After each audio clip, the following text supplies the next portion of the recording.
What a Catch, Part 92, a Miraculous Ladybug Fanfiction. If you have not heard the previous 91 parts of this story, you can find a link to them in the description box below.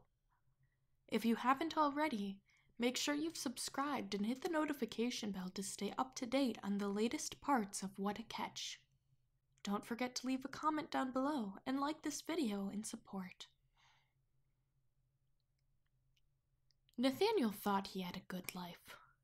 Rather, he knew his life was better than most. Despite his awkward social skills in high school, he had somehow found his way into prestigious businesses as a graphic design artist, and the Agrest enterprise was one of the many he worked for. In fact, ever since Adrian Agrest made strides to grow his family's company, he found himself in America more and more often for projects that his former classmate needed to be done. While they weren't best friends, Nathaniel liked to think that the two of them were close, especially during the months when he worked almost exclusively for him. It filled him with a confidence in their relationship. He even ran errands for him, not as a secretary, but as a friend. Adrian had a cat with an affinity for camembert cheese and, although Nathaniel had yet to meet the feline, he felt special because he was the one Adrian turned to. So he was surprised to see Nino when he walked through the door with Adrian's "I'm coming to New York" essentials. He'd be lying if he said he didn't feel a twinge of jealousy at the sight of him. Nino was Adrian's high school best friend, after all, and he heard his boss was his best friend at the wedding a week prior. He felt guilty for the jealousy almost immediately, but froze up once more when he saw Chloe Bourgeois. She certainly wasn't the kindest person during his teenage years, and they'd parted on somewhat confusing terms. If he didn't know any better, he'd say she tried to kiss him at graduation.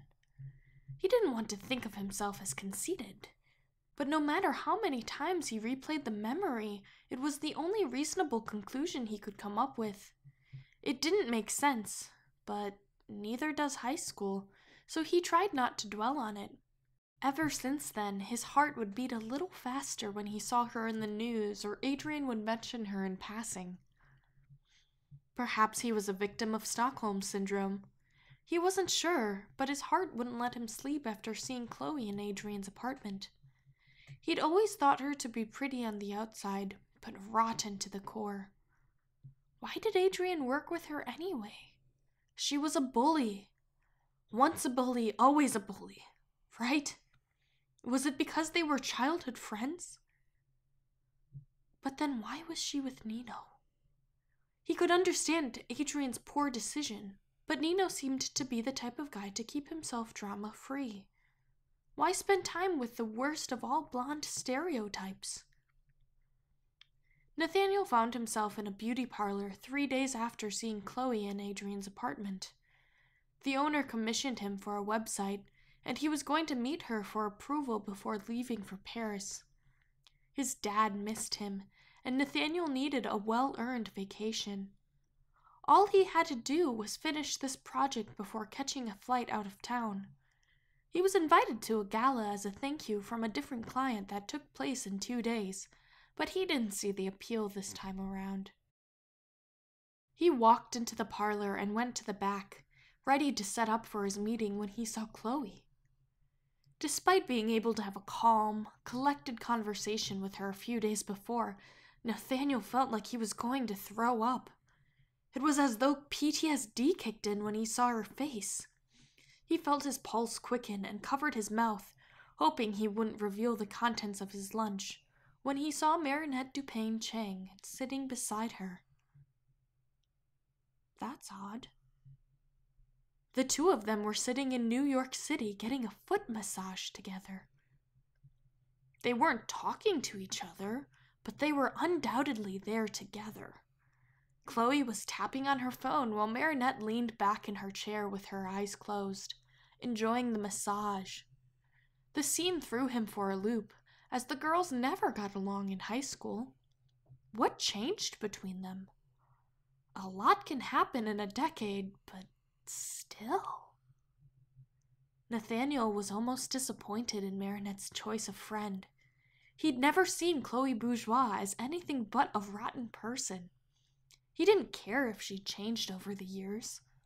Once a bully, always a bully. Nothing she could say or do would make up for her actions and the memories they shared from their time in high school. Nothing. She didn't deserve redemption. He felt a pang of guilt run through him inside, somewhat embarrassed at his thoughts. He grew up reading stories of heroes and villains and redemption arcs. While a victim's judgment is certainly valid, it also hurt the potential for hope.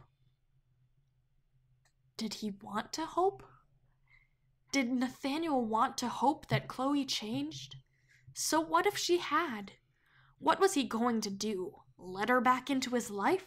Ask her out for ice cream? No way.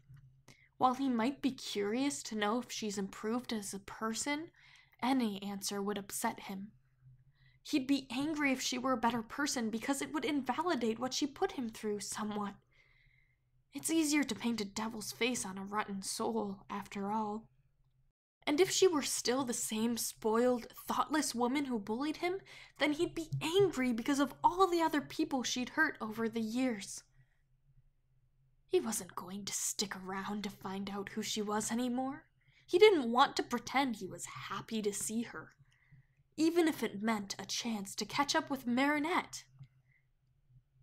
And yet, despite his thoughts, Nathaniel found himself walking toward his high school classmates, unaware that doing so would tangle him in a web of drama he'd barely avoided in the past.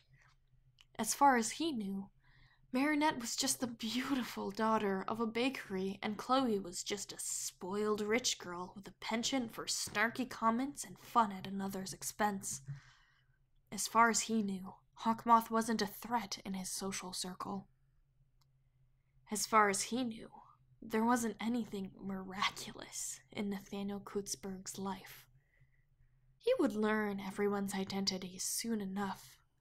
After all, he was the one who had the bracelet Master Fu gave to Nino Lahif years ago. Of course, Nino couldn't remember that. Thank you so much for listening. Part 93 is on its way. In the meantime, you can check out these other videos for more fanfiction. I'll catch you next time.